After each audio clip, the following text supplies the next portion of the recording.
Welcome to Science Radio, a space where we chat about culture, belief, wellness, and current events, all through the lens of faith.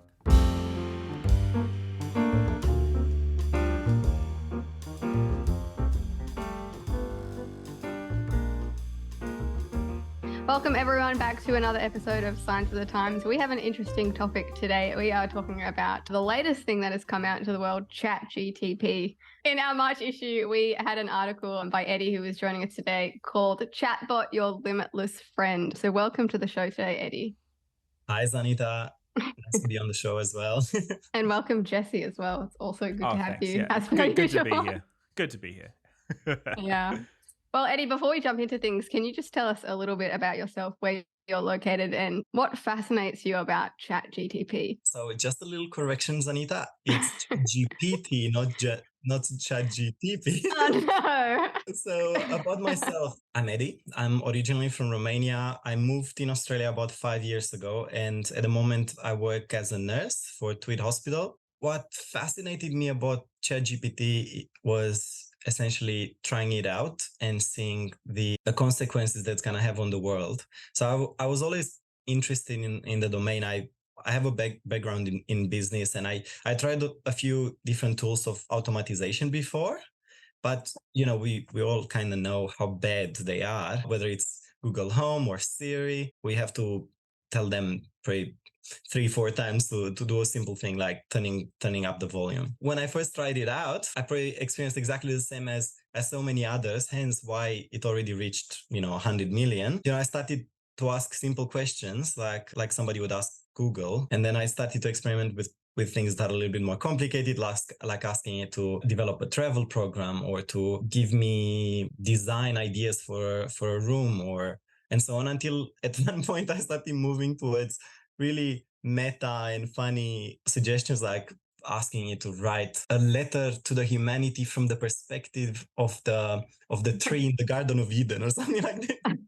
And it wrote this beautiful letter with advices, and it's incredible. Yeah, I overheard you telling someone, I planned my trip away on chat. And I was like, what? Like, I haven't even heard about this. I just heard people kind of freaking out about it and worrying about how it's going to impact wars in the future and things. Have you heard of other creative uses that I've also seen people take a photo of their fridge and chat will tell them what they can make out of what's in their fridge and then give them recipes. So there are cool uses for it. Have you heard of any others? I actually have an awesome use for traveling. So let's say that you are going in a different country. Well, I can use in this case, for example, Morocco. So what I'm doing is I'm using the prompt act as, and then you say act as a person walking the streets of Marrakesh during the day. Describe the colors, the textures, the facades of the buildings. Tell me the noises that I hear. Give quotes from the persons walking next to me in different languages. Tell me, what you see in the bazaar, the spices and so on. Anyway, this one comes up with the most beautiful description. It almost feels like you are reading a book describing the location, and it's actually an awesome way to insert yourself into a different country, because it actually works as the perfect tour guide. But apart from that, creative uses are many. You just need to be precise with your prompts and tell the chat to act as a tutor or art teacher, poet, whatever you want. Yeah.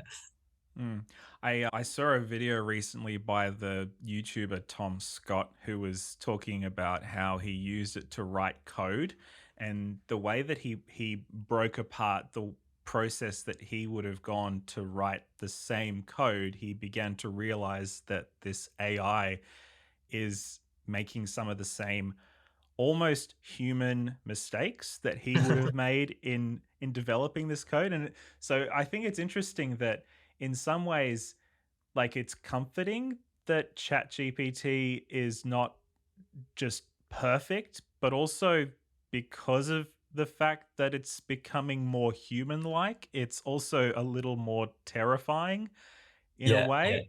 Yeah. It's bizarre.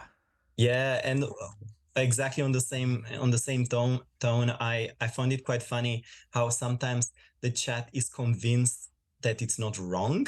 So, for example, you say 2 plus 2 equals 4. The chat is convinced that it's equal 5. And then you're trying to argue with it. And you say, no, I know for a fact it's 4. And the chat is like, sorry, you must be mistaken. I'm quite certain it's 5. That's so funny. And I think as people are listening to this, they're going, we're starting to almost feel like this is sci-fi. This is like what happens in films and movie. This is not like real life. So it almost feels like as well, this has just kind of exploded out of nowhere. Like this year, it feels like that this has just kind of happened, and everybody's kind of been taken by storm. But has this been a development process for things like ChatGPT, like, for instance, AI art generators? Has this been going on for a while, or is this like a very recent trend? Yeah, so I was actually reading an interview with Bill Gates in which he was describing the elements in the history of technology that actually changed the world. And he gave as an example that probably the main pillars were, the personal computer, the graphics user face. So the fact that you can actually use a mouse and write with the keyboard and then you see it on the screen. Then you probably had, the iPhone. But the next big generation is AI. So this has actually begun probably more than 10 years ago.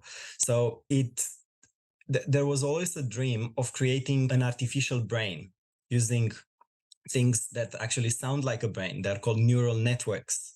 So they're trying to imitate, the brain through the use of internet and different technologies that imitate different processes. So for example, in terms of OpenAI and ChatGPT, this one was actually started about 7 years ago. And the whole idea is they wanted to create a language synthesizer. You input a very large amount of information to it. And then what it does, it just predicts what's the most likely word or phrase that needs to come after the context. And then, based on your tone that you're using. So anyway, it's been in development for many years. Yeah, but it's only just sort of like now like become a conscious in the I guess the public eye. I guess it's more of a comment or a thought around the societal impact that this is happening. The fact that for so long it's kind of been in development, perhaps, in the background, but now it's just like, oh, wow, this is here, and what's it going to do? Like, I don't know how to deal with this sort of thing. Yeah, until now we've only seen it in games, in things like chess, in that they would use AI to have the computer play chess against itself so that it can train itself to become a specialist. But now to actually use words instead of numbers, that's the most massive development. I guess we've seen it in films like, there was almost like 10 years ago now, there was films like Her, and there was films like Ex Machina, which you mentioned in the article you wrote. So it's like this idea of robots and technology having emotions and being able to communicate like another human. That's not necessarily new either. Like we've seen that, but I guess the difference is now that it's like we're actually seeing it in our own lives and we're like, oh, this is actually reality. We're not just watching movies about robots and technology. Yeah, I started looking throughout history and I saw so many examples of creations that humans did to help them out. In Greek mythology, you had Pinocchio, you had Frankenstein's monster. It was fascinating to see how much humans wanted to be creators themselves and to have, to inanimate objects. Yeah, it's almost like the impulse to play God. If it's not like actually sentient life, at least it kind of looks a little bit and sounds a little bit and feels a little bit like sentient life. Yeah, 100%. Yeah. So let's talk a little bit about the real world ramifications. And there's a quote that you talk about by everybody's favorite dictator right now, Vladimir Putin. And he has something very interesting to say about AI when it comes to ruling the world, perhaps? That article was actually from 2017, just to realize how long the big powers knew that AI is going to become massive. He was quoting in that article that the wars of the future are going to be held with drones. And then, both countries at war would have a set of drones. They would fight against each other, and the ones that will still have drones at the end surviving, they're going to win, and the others the only thing they can do is just surrender. So anything to do with, taking the humans out of the picture and using artificial intelligence for modern weapons, for, potentially society control. Who knows, maybe in the future we'll have a judge that's a computer. Well, they have actually done like studies or experiments showing that AI juries are better at like knowing whether someone is guilty or not based on a number of things that we aren't good at. So like we might think someone is guilty based on certain things, but artificial intelligence is better at knowing whether someone actually is or not. Like the percentages are higher that they are right over us, which is pretty crazy. So artificial intelligence is already kind of being used in like the law system. Mm.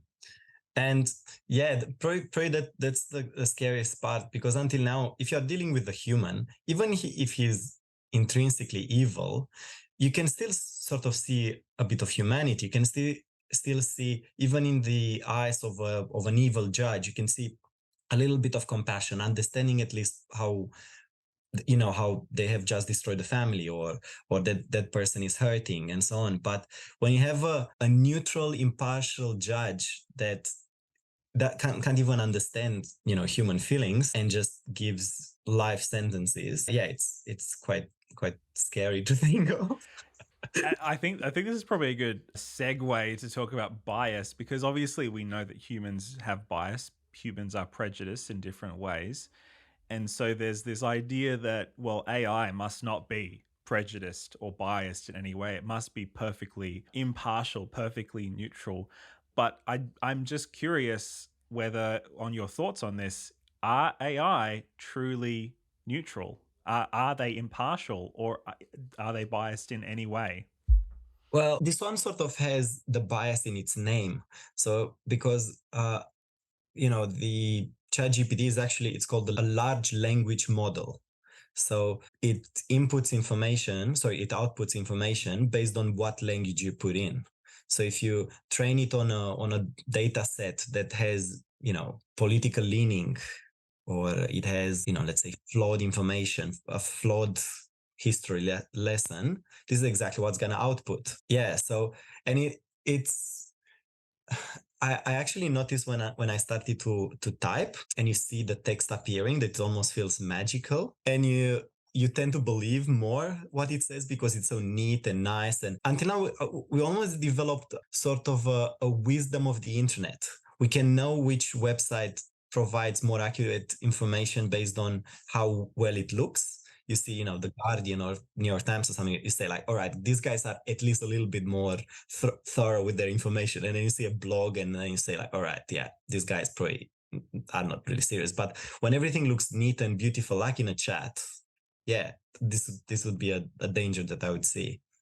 Do you think that AI has the potential to like become a bit more emotionally intelligent? We know it as like something that gives us information, and I've also heard of like AI starting to be able to like help with mental health problems because they can pick up on cues that other people like can't pick up on. Like, do you think it'll ever get to the point where we're actually dealing with emotional robots?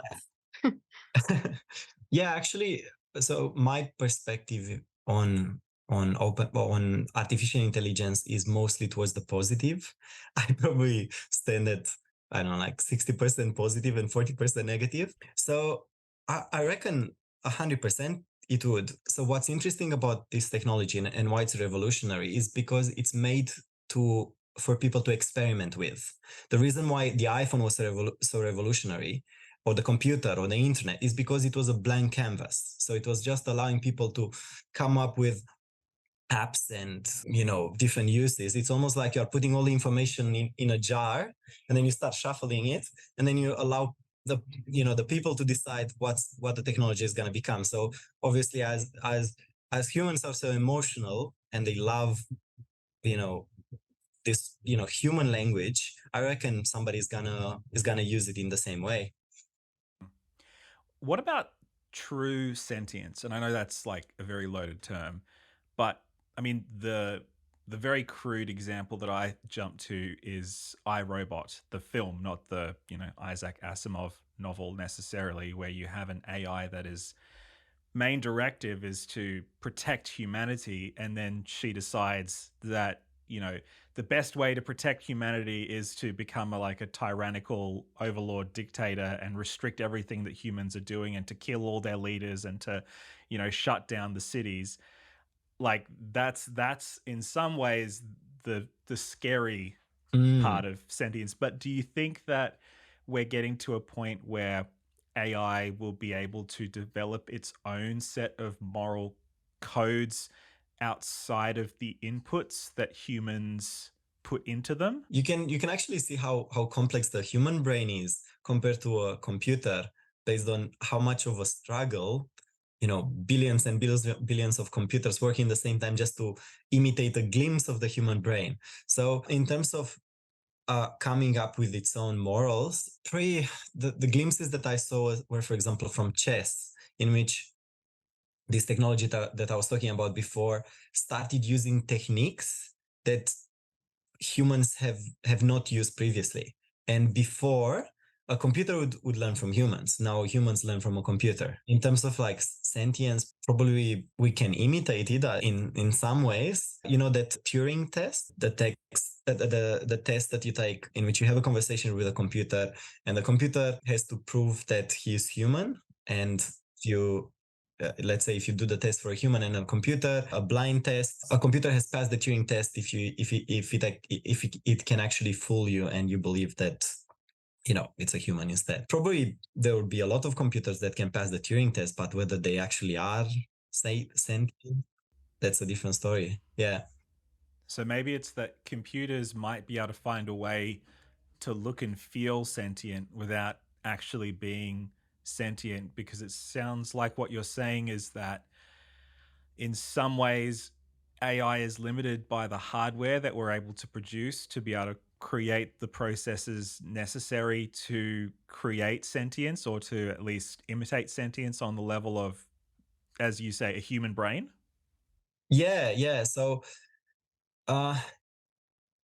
working in healthcare, I started noticing a few patterns of the way humans think. For example, in people that have dementia. So you'd see that, for example, thinking works through pattern recognition and works in almost like a cycle. So you say you start a subject, and then you see how the brain associates the information one after each other, and then you have you have people stuck in a circle of conversation. So you see a little bit of that imitation even in ChatGPT, how it tries to exactly how neurons are trying to connect with each other and connected with different information. ChatGPT also tries to connect what you're telling with all the information that it received, all the inputs, and then it tries to come up with new information. So yeah, it can imitate at the moment, but yeah, who knows? We are so early. It's crazy to think that this one was launched just, probably 2 months ago, and it already had such an impact. And yeah, it almost feels like generation 10 or something. Yeah, and it's only generation 1. Have you seen And sorry for no, interrupting. you go. Have you seen the recent launch of the Copilot by Microsoft? What is it? So essentially, they integrated chat in Bing, which is their search engine. So it's exactly like ChatGPT, but it uses the internet. But now you'll be able to use, the Copilot, you can use ChatGPT using your normal apps as well. So PowerPoint, and Word, and Excel, and so on, and email. So you can actually now prompt it to create PowerPoint presentations based on a Word document that you have. Or you can create a Word document based on a PowerPoint, or write notes in a meeting. And then you can ask, like, can you please summarize? Can you tell me what they're discussing? What are the main elements that came up with the discussion? Yeah, even this sort of mind blowing. Every minister that's listening to this is going to be rubbing their hands together going, finally, creating the PowerPoint's the most annoying part of the sermon. I've actually used it to write Bible studies as well. Nice. Wow. It's amazing, actually. Wow. Because I noticed. it speaks all the languages, so you can. Oh, goodness. I noticed that if you feed it up to 3 tweets, it will write a New York Times piece that is either optimistic or neutral, either left-winged or right-winged, either comedic. Like, it can literally be whatever you want. Wow. Yeah, Wow. it's insane. Well, on that, let's talk about the world of jobs and academia and all of the fields that, you know, everybody's worried about. What do you think? I mean, obviously, we're very early days yet, so this is maybe more of a hot takes sort of session, but what do you think are going to be the impacts of AI in the jobs that, most people can think of, whether it's in teaching or schools or, writing or whatever? Yeah, I would start with the positive. I think the biggest impact and most positive impact is going to have is going to be in education. So I saw a set of images that would compare things that were in a certain way 100 years ago compared to now. So it would show a picture of a horse, and then now you have a car. It would show, I don't know, the picture of a phone or a telegraph, and then now you have an amazing new phone. And then it showed a picture of an ancient classroom, and then it compared it with the classroom from now.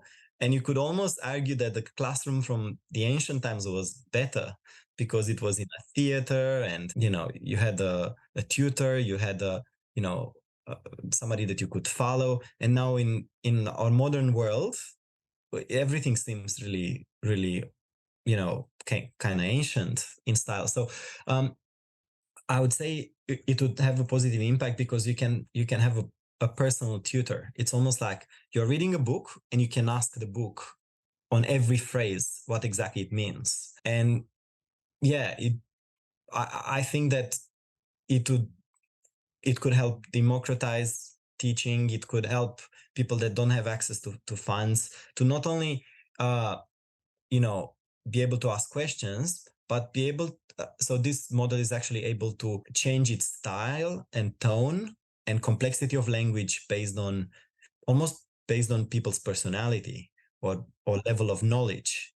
So you can explain to me like I'm 5 years old, or explain to me in a grade 10 language level. So I reckon in teaching it'd be a great aid for the teachers as long as they use it in a creative way. And humans have demonstrated that they're always creative with new technologies. So the positives are probably to eliminate a lot of the mindless tasks. I remember when I was writing my thesis, probably 90% of my time was spent finding information and then editing it. And then only 10% was the creative part. So it'd be amazing if we could eliminate, editing all the spaces in a document and getting accurate information and so on. Negatives could be the fact that whether now you can still survive without using technology. Potentially in the future, you might not be able to. You might need to be a little bit savvy. So it's awful for so many people that are, maybe they don't identify with technology. They want to live in nature, or they're just not prepared for that. Yeah, it's an interesting idea, that the thought of not being able to live without technology. It's not really something I've thought about, but I think a lot of people are kind of concerned about chat because they think we're going to learn, or we're going to lose our critical thinking skills and our like solving skills. And like, what's going to happen to, like, when we educate kids, what are we educating them to do or to be if they can just get information at the touch of their fingertips? Mm. Yeah, and maybe there is almost like a ritualistic aspect to finding information from books, going to a library, opening opening another book, reading both, thinking, compared to if somebody just gives you on a platter the answer, beautifully packaged, neat, and correct, makes you feel smart straight away. I am interested as well into the question of plagiarism and academic integrity as well, because there seems to be a rise in people using Chat GPT or OpenAI to help them write their essays, their school assignments. I just saw a TikTok video the other day where a professor literally tears a new one to half of his class for turning in an essay, and having found out that ChatGPT was used to help write the essays, that half of the essays that he had submitted for that particular assignment. So what's your take on that as far as the student side of things? Yeah, maybe they can have two parts of class: the ChatGPT aided class and the non-ChatGPT aided class. You leave your phone outside, you learn, and in the other one you say like, all right, you can use it as your collaborator, and then you can just edit the final material. What do you think? Well, for me, I guess it kind of goes along with what you were saying, where, if you're just being handed information on a silver platter, then are you really retaining that information? But I think there's also other issues in our education system that are not related to AI. When I was going through my university degree, a lot of what I was doing was just rote learning, making sure that I had enough information in my head the day before the exam so that then I could blurt it all out onto the page and then promptly forget about it all so that I could fit new information in there for the next exam further on. And, maybe that was just a problem with the way that I was learning, or a problem with my particular course, or whatever the case may be. But I also do think that we're part of the way there, because there are certain exams in university degrees today where you can take in a calculator, or you can take in a page of notes, or you can take in a reference sheet or something like that to help you. So I think that maybe we need to have more conversations around being able to remember all of the detailed information, whether that's really something that we should be grading kids on or young adults on, whether that's a good thing or not. But again, I feel like I'm saying this a lot in this conversation, way above my pay grade. It is interesting though, thinking about like how education will be changed from this, because I remember in primary school as well, in maths class and things, teachers saying like, you can't carry a calculator around everywhere. And I'm like, well, like now I do, like it's on my phone, it's on my watch. Like, I don't know why I needed to sit down and learn all that. Like, and so it's true. Like, back in the day, they didn't think we would have these kind of things. And now it's almost like, well, do we really need to remember all this? Or should we be learning more like reasoning skills or critical thinking, or like different kinds of skills that maybe haven't really been focused on a lot in the past?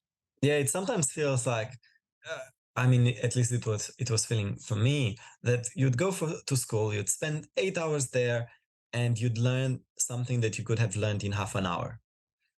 And I just wish that they would have just given us, an interesting summary, and then we can spend the time learning how to think or be creative, or I don't know, learn how to have conversations, or I don't know.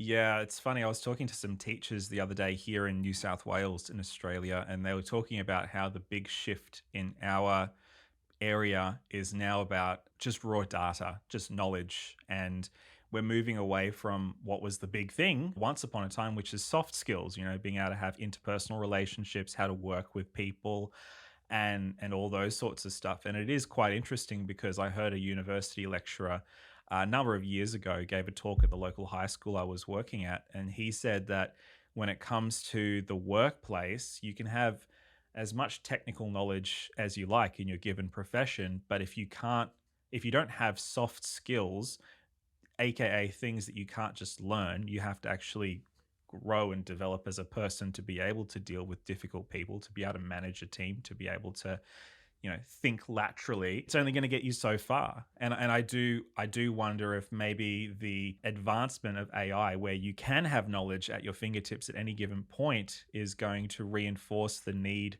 to have those soft skills that maybe an AI can't just give you. Maybe being bombarded with so much technology, at one point every classroom is going to decide to spend more time outside.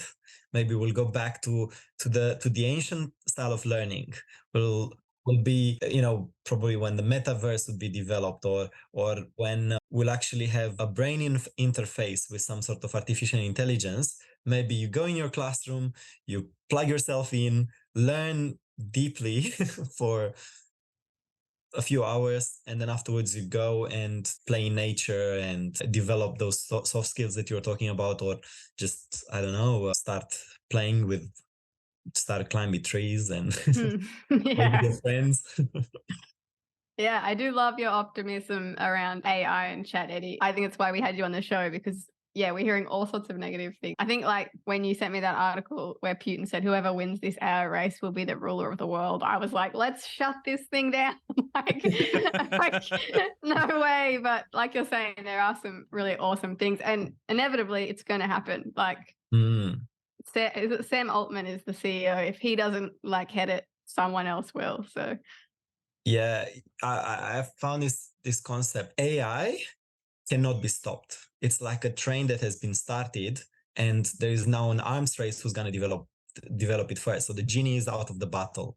So the only way we can actually deal with it is accept that it's going to happen, and accept that we don't have control, and just try to support the initiatives that make it the least evil, and probably just find good uses in our daily life. Because on the internet there are so many dangers. We could go in a lot of you know evil pathways, but the internet is also magical. If you'd show the technology that we have now to somebody 100 years ago, and you'd say, like, you can ask any question, you can talk with the machine that can understand you, you can see any street in the world on Google Street View, or I don't know, you can search any information, they would be mind blown. But you can see how much we have been burnt out by the internet, in which a technology like this comes about and we are so cynical and scared, probably because we got used with being betrayed by the creators and seeing how, yeah, all right, we had high expectations about social media and social networks, but you now made it just a marketing ploy. We are the product. So you can see why people are so cynical. I suppose touching on that, you mentioned in your article that AI has created this set of commandments almost. Do you want to touch on that a little bit? Yeah, so those commandments weren't actually written by the creators of ChatGPT. It was actually just a prompt that I used, but essentially they were probably fed by the creators. Probably in that large language model, they fed a set of ethical principles that it has to adhere to. So anyway, amongst those principles, you had to try to not be biased, to strive to give correct information, essentially not be evil. Whether the model actually follows all those principles it's a different thing, but at least it's good that You have them. they're they're based on some sort of positive Yeah. planning. I guess it's just like the Bible gives us commandments, but we don't necessarily follow them. But the intentions are good. Like the intentions were there by the creators. And so it's sort of the same thing. The creators of chat have put into the system, I guess, values. Or yeah. There was a quote in the article, but it just didn't fit in the space, in which one of the pioneers of the internet was saying something like, the internet was once a place of dreamers. There was no idea of competing with each other. Everything was about open flow of information, positivity, collaboration, and so on. And compare it with how it changed nowadays, in which it's exactly the opposite of the open, positive, romantic view of the internet. So probably the creator of ChatGPT also has been a dreamer. I don't think he has bad intention necessarily, but let's hope that money or competition will not change that as well. The piece that I also want to just quickly jump on, and this is not so much about ChatGPT as it is about AI art, and I apologize if this is a little bit of a diversion, but we're seeing sort of, I feel like at the moment we're at the tail end of this big excitement about, AI art is going to generate all this sort of amazing stuff, and oh no, there's going to be no future for artists anymore. Do you see this as something that's just going to eventually fall by the wayside? Is it going to get smarter, do you think? Is it going to kind of have to go away fundamentally because of the inherent legal and ethical issues that are involved in stealing works of art from all corners of the internet? What's your sort of take on that? Yeah, probably we'll always have AI art from now on. It's going to be a section in the museum, but I still think that human feelings are still essential. And you can see that in the museum, even if the piece is, modern art and it's hard to be understood, if it's something that actually impacted somebody, people are going to be emotionally touched by it. I actually was thinking what you were saying about humans wanting to become creators. If we imagine a future of being able to create everything with ChatGPT, you can give a prompt and create an image, but very shortly we'll be able to create websites, we'll be able to create apps, and then maybe in a few years we'll be able to prompt to create a house. And you say, like, can you please create a house in a Mediterranean style with this color walls and so on, and it just sends through the robots with exactly the proper materials and it builds you the house. So there is a chance we'll become almost like creators.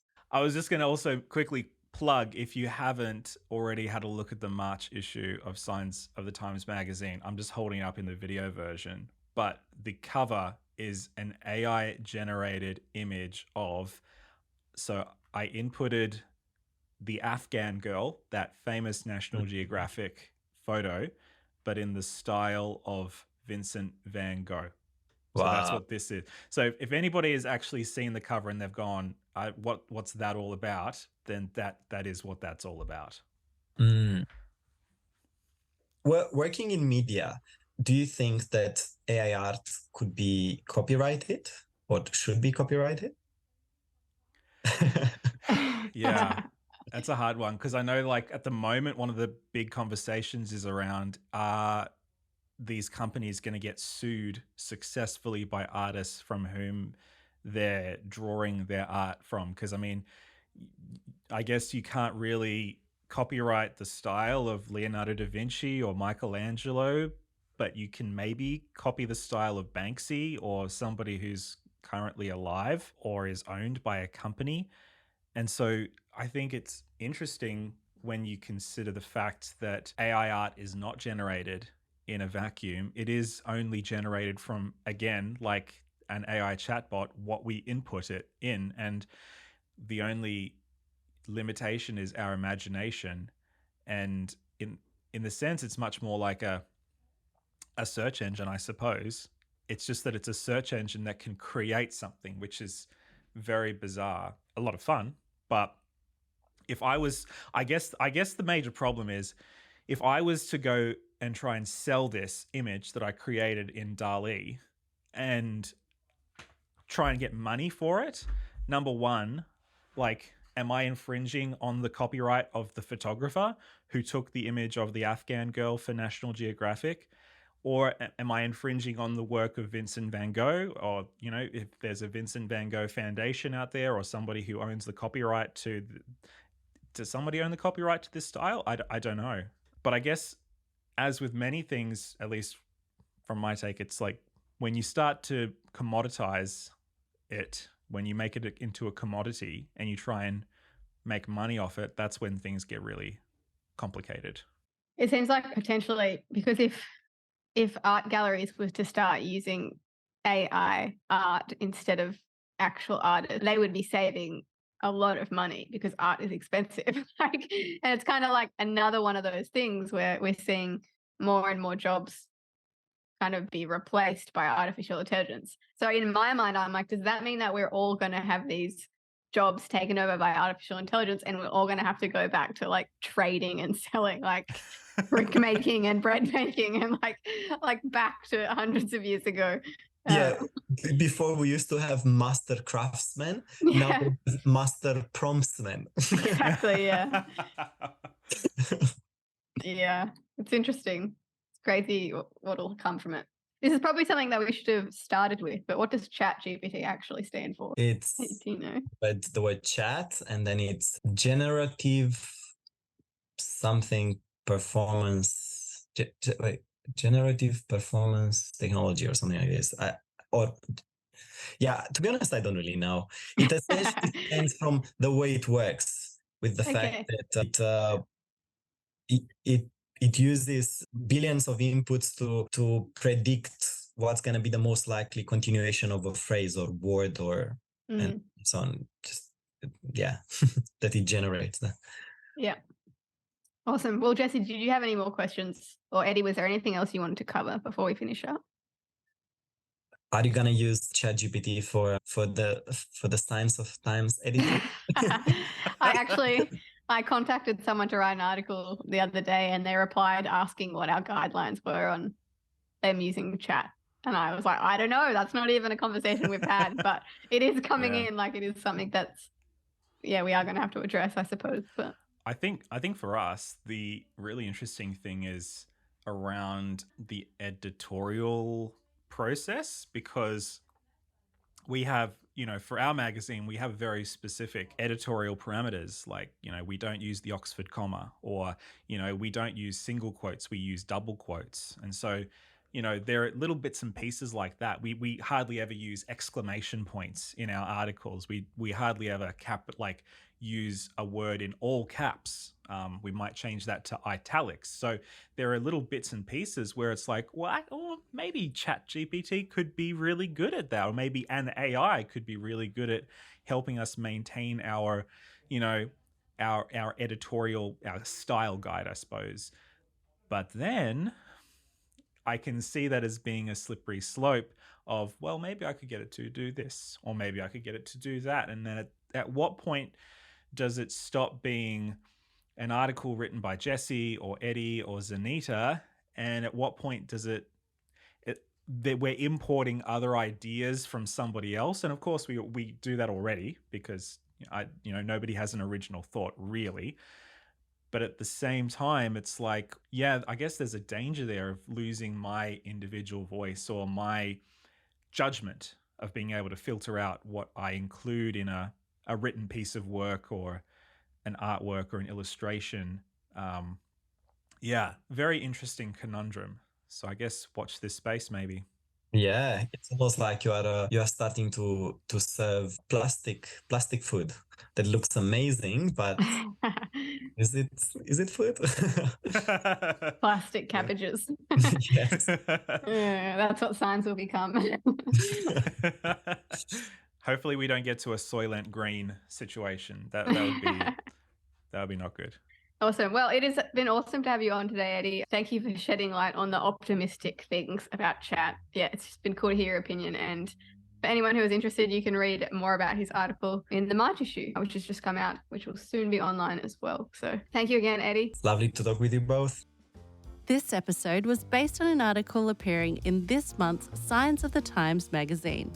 A print subscription is $28 a year, or just $14 for a digital subscription. To find out more, visit scienceofthetimes.org.au.